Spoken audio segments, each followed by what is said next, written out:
Okay, you want to perform percentage calculations in Microsoft Excel. In my first example, I want to increase values by a percentage.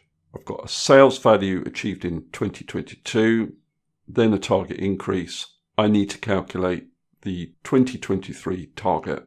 Now, to perform this calculation, you start with an equals, then you refer to the original value, the value that you want to increase.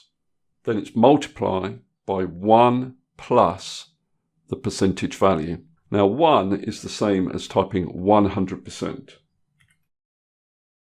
The final touch to this formula is to put the addition part within brackets, and that makes sure that this part of the formula is performed first. So essentially what we're doing here is multiplying B3 by 110%.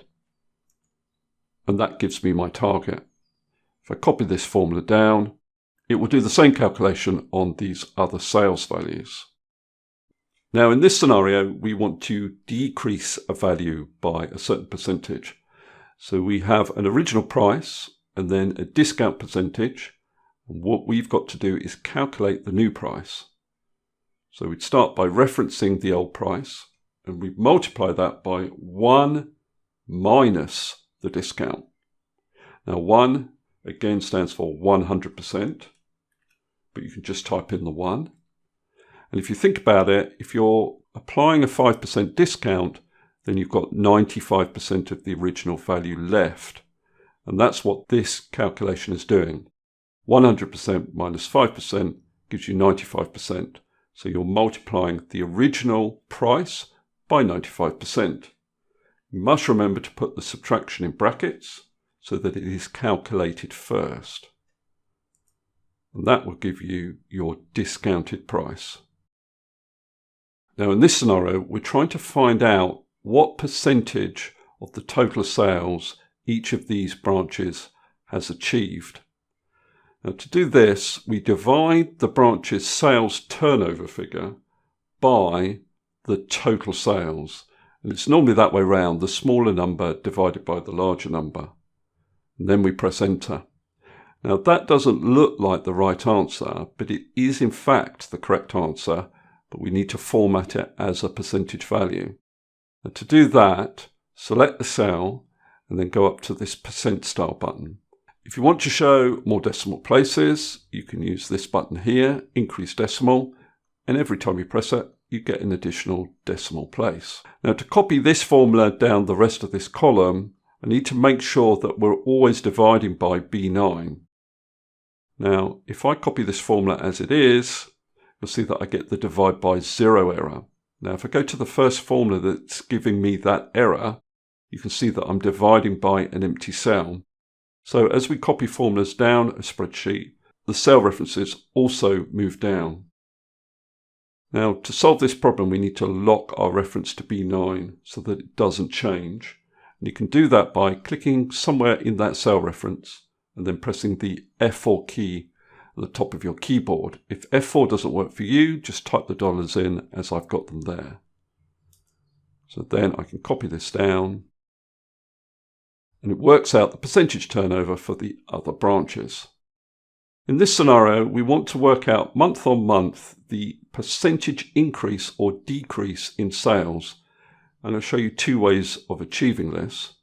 The first method, what you've got to do is find out the difference between the 2 month sales. So that would be the February sales minus the January sales. So the difference is £4,260. I would then divide that by the January sales amount, so the first month in the 2 months that we're comparing. And I do need to put the subtraction part of the formula in brackets, so that is calculated first. Now I need to format this as a percentage value, so I can go up to this percent style button here and increase the decimal places, say to 1 decimal place. Now if I copy this across, it will work for the other months. Now another way to do exactly the same calculation, which you may prefer, is to say equals the second month in the pair of months divided by the first month minus 1. If I press enter, that gives me the same answer, and I can copy it across the other columns. Okay, in this last example, I want to cover increasing a value by a tax rate and also removing the tax from a value. So in the first example, I want to add tax to this price before tax value. I would say equals the price before tax times, open bracket, 1 plus, then the tax rate, which I'm holding in F1, close the bracket. And again, what you're doing here is effectively multiplying the price before tax by 120%. So in the last scenario, we want to remove tax from this value. So this £20 already includes the 20% tax. So to do this calculation, we'd say price including tax divided by, open bracket, 1 plus the 20%. Close the bracket, press enter. So essentially what we're doing is we're dividing this amount by 120%. Okay, that's all I wanted to cover in this particular video. Hopefully that is useful. If it is, please give me a thumbs up and subscribe, and I'll see you next video.